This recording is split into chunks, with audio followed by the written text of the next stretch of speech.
So let's talk about Wonder Park for a bit. I was slightly interested in this when I saw the first trailer. It looked very different. It's from Paramount and Nickelodeon, and it's sort of a pilot for one of their animated shows like Jimmy Neutron and Barnyard, though this one looked a lot better, as far as animation-wise, that is. The movie is about a girl obsessed with theme parks, which I know somebody like that, and she has this idea for one called Wonderland that she creates with her mother. Eventually she gets to a point in the movie where she doesn't want to do anything with the theme park anymore because of something that happens, which I'm not going to give away, because it was something that really took me by surprise, and I was surprised that they would go that dark with it. We as an audience know that Wonderland is real and that she's been feeding the imagination and ideas for that theme park to come alive. But when she stops playing with those ideas, the theme park shuts down and it's taken over by chimpanzee zombies. And there's this big cloud of darkness over the theme park that's like sucking everything up. She eventually does come to the theme park and meets her characters that she's made, the mascots for the park,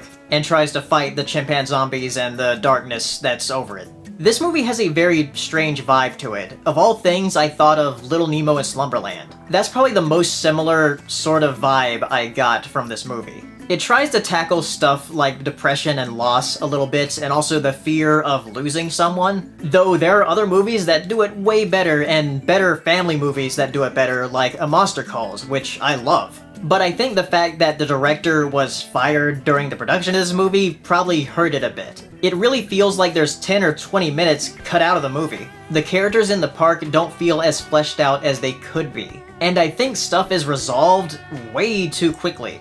I didn't know about the director being left off the credits before seeing this movie. I didn't know about that situation, but after hearing about it, I'm like, yeah, it really does seem like they were missing a director for part of the movie.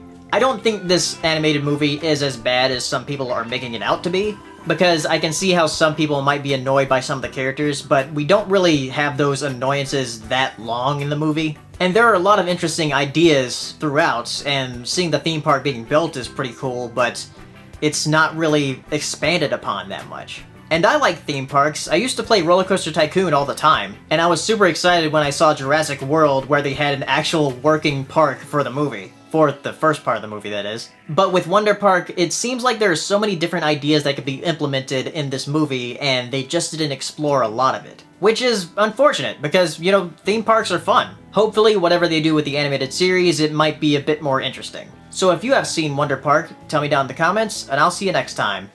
Bye.